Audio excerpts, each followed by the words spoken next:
The numbers for October just came out and they are surprisingly unsurprising. Yeah, I know it's confusing, so make sure you stay tuned to this week's episode of Prime Prophecy. Promise you, it'll be worth it.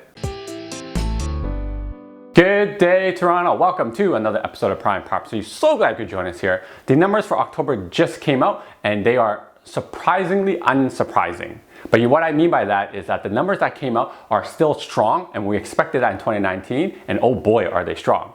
But what I meant in the intro was how they're surprising is there's a couple things that really took me for a surprise and it shocked me, and I'm gonna explain that to you in this week's episode.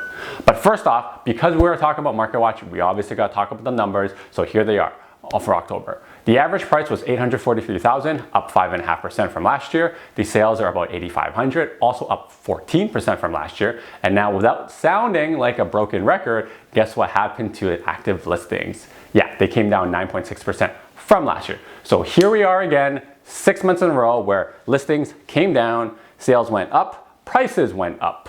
So you can definitely get a better idea of what's happening in the market. It is tightening.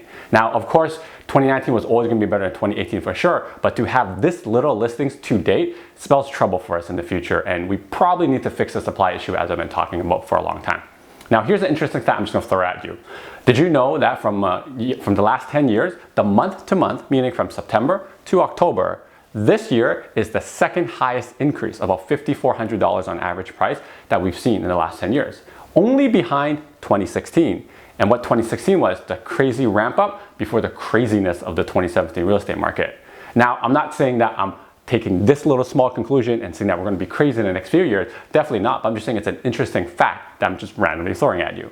As usual, we're gonna be looking into the months of inventory for the past month that happened in October, and we are at a freakishly low 1.81. That's low.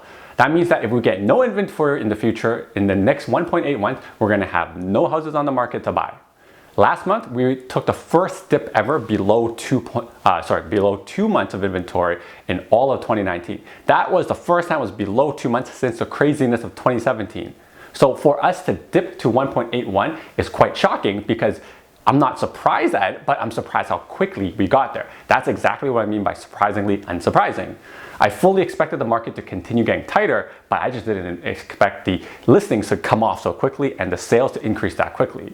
Last month in the Market Watch, I talked about how there's two options. Either in October, we're gonna get the same amount of listings as September, or all the listings already came up for September and there's gonna be no listings that came in October. I thought it was gonna be the former, but I was wrong, and it was the latter, meaning that the month of inventory is so strong. So when you couple all of that with additional 666 sales in October of 2019, we're getting awfully close to what we saw in 2017. Really close.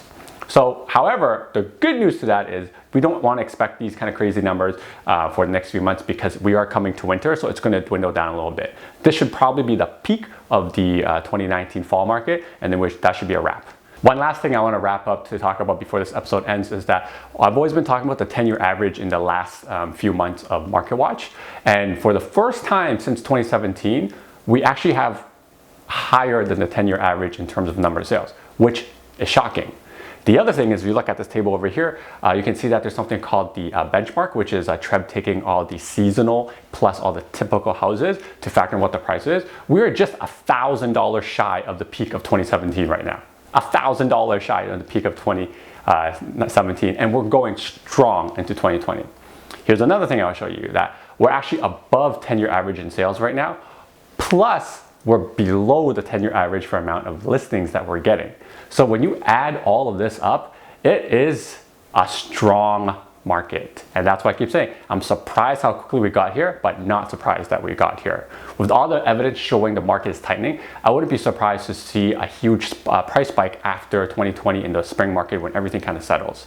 Meaning, if you are going to make a move in real estate market very soon, make sure you make it with us and you reach out to us ASAP so that you can beat this price increase. My contacts will be right here on the screen.